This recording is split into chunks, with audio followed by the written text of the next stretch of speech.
तो असदुद्दीन ओवैसी के काफिले पर हुई फायरिंग के बाद कई सवाल खड़े हो गए, क्योंकि इस हमले के चश्मदीद खुद असदुद्दीन ओवैसी हैं। ये हमला किसने किया, किसने नहीं, ये तो जांच के बाद सामने आएगा। लेकिन चुनाव प्रचार में अगर ऐसे हमला होगा तो बड़ा सवाल खड़ा हो जाएगा। हालांकि पुलिस ने 2 हमलावरों को गिरफ्तार कर लिया है।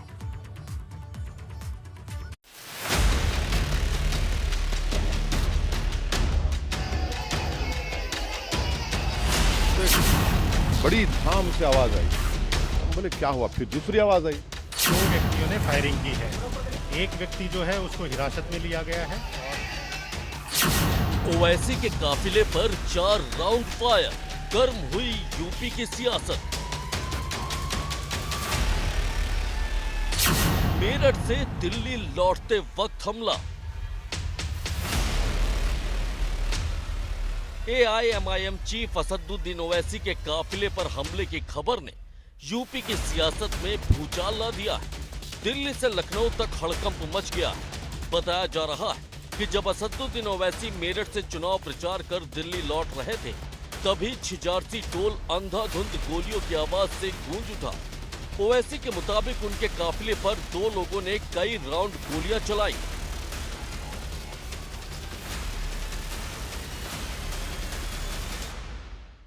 ये जो पिलखुवा में जो टोल गेट है, जैसा हम वहां पर के सामने ये गाड़ी थी हाजी साहब के हमारे, तो सडनली एक आवाज आई, एक शॉट, तो मैं चमक गया। मैं जब दूसरा शॉट आया तो हमारे साथी मेरे दोस्त यामीन गाड़ी थे, बोले हमला हो रहा है। तो हमने अपनी गाड़ी से, क्योंकि वो बैरिकेड आपको देरी होती, स्लो होती गाड़ी, तो हमने अपनी गाड़ी से गाड़ी को पुश किया और फिर आगे बढ़े। गनीमत रही कि इस हमले में कोई घायल नहीं हुआ, लेकिन ओवैसी की गाड़ी पर गोलियों के निशान एक साजिश की तरफ इशारा कर रहे हैं। बड़ी बात यह है कि ओवैसी खुद इस हमले के चश्मदीद हैं। कितनी दूरी पर से होंगे सर फायरिंग? बहुत करीब भाई। हम तीसरी लेन में थे और वो पहली लेन से गोली चला। यानी काफी कम दूरी के पास से आगे थे। बिल्कुल कम। आप जैसा बैरिकेड होता है ना, बैरिकेड से पहले गाड़ी स्लो होती है।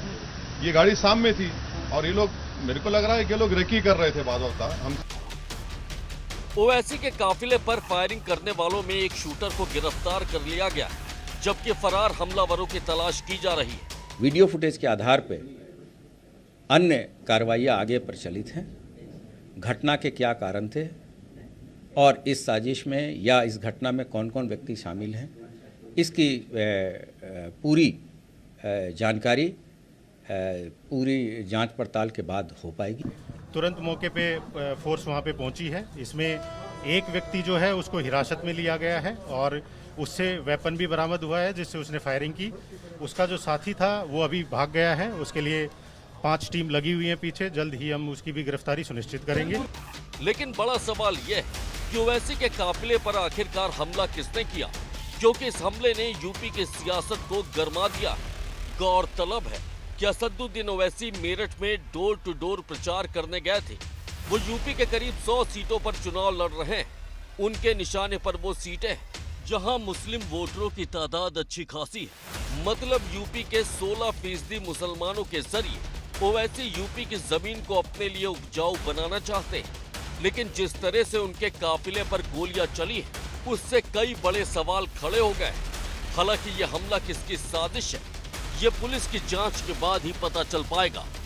Bureau report, ABP Ganga.